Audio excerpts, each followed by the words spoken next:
Hi, it's Peter and Kathleen with another weekly wrap up for Health Declassified. And what we're going to do today, Kathleen's in her deep dive is going to destroy the myth that eggs are bad for you.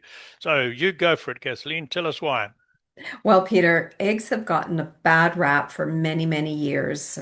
People were told that don't avoid eggs because they increase cholesterol. Well, maybe not so fast. Let's have a chat about this. So, eating eggs, as I said, would drive up cholesterol or raise your risk of heart disease. There's mounting research, however, that shows cholesterol from eggs has little impact on blood cholesterol. In fact, it says eating eggs might actually reduce unhealthy cholesterol levels. Your body needs cholesterol because it serves as a fundamental building block for cell membranes, providing structural integrity and fluidity. It's actually vital in the production of essential hormones. So if you have too little, your risk of health problems increases. It helps to regulate inflammatory markers in the body also.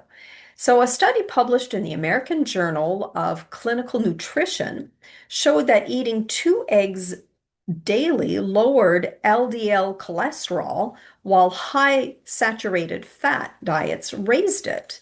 So researchers found cholesterol from eggs did not raise the LDL, but saturated fat from foods like bacon and sausage did, showing food context makes a major difference. Remember, because most people have bacon and eggs if they're right. So all of a sudden, it's the eggs that are the culprit, but not so fast.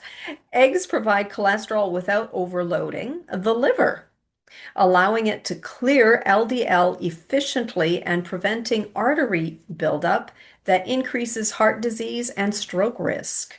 So, weekly egg intake reduced heart disease deaths by 29% and all-cause Wow. mortality by 17% in older adults, highlighting the importance of moderation for protective benefits. Choosing pastured eggs, avoiding vegetable oils, and pairing eggs with nutrient-rich whole foods further boost benefits while minimizing harmful omega-6 linoleic acid intake. So there you have it, Peter. This is an article from Dr. Mercola. We Wow. will provide a link to that in our newsletter. Wow, very good. That is interesting. I've also read similar articles that eggs are no longer the danger that they were made out to be for years and years. Right? I mean, I can remember back in 30, 40 years ago when I was a younger adult reading, that's when they started saying eggs are terrible, this, that, and next thing. But humans have been eating eggs for thousands of years, right? So, that's good. Thanks for that, Kathleen. Yes. My one is a very quick one. I just want to mention kefir, that I have been consuming kefir for probably 5 weeks now because I read that it has more benefit than yogurt. I also eat yogurt as well.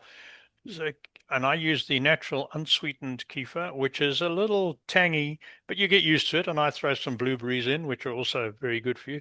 And I'm telling you that it's got my stomach working more regularly than anything else I have tried. So I'm sticking with my daily kefir.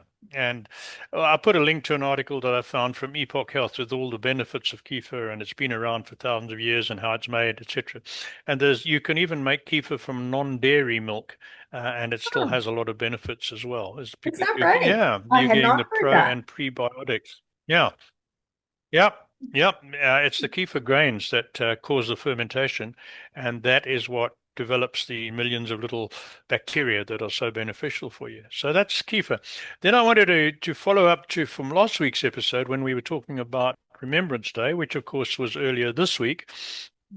I read a lovely little story about the little town of Oosterbeek in Holland.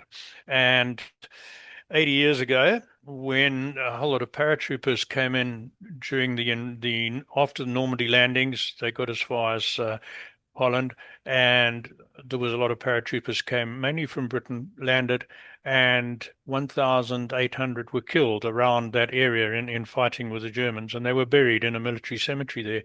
And the people of Oosterbeek were so grateful for being liberated that they vowed they would not forget those fallen airmen. So they started the year after the war. I think it was 1946, the junior school children had to adopt a grave, right? And they had to learn who was buried there, where he came from, all about him. And every year on Remembrance Day, these children walk up to that cemetery, military cemetery, and they put flowers on the graves. And they've done this for 80 years, right? And as the article said, some of these kids are 6 years old, so their grandparents weren't even alive when these airmen came down to defend their town. And it's become a huge tourist attraction. So people from all over the world go on Remembrance Day to watch this procession of children putting flowers on the grave. I thought that was such a lovely story. It is a lovely story. Thank you for sharing it, Peter. Yeah. Yeah, and I'll try and find a link to that. I found it on a WhatsApp article, believe it or not. What happened on Healthy Classified? Well, we did publish an episode with Dr. We've spoken about that before. We got some interesting guests coming up. If you want to know who they are, then sign up for our newsletter, and you'll get newsletter every week telling you who's coming on the show. Kathleen, I think that's about it from me. Do you And want to that's wrap it up? absolutely. Thank you so much for tuning in. And until next week, take care, everyone. Bye bye. Bye.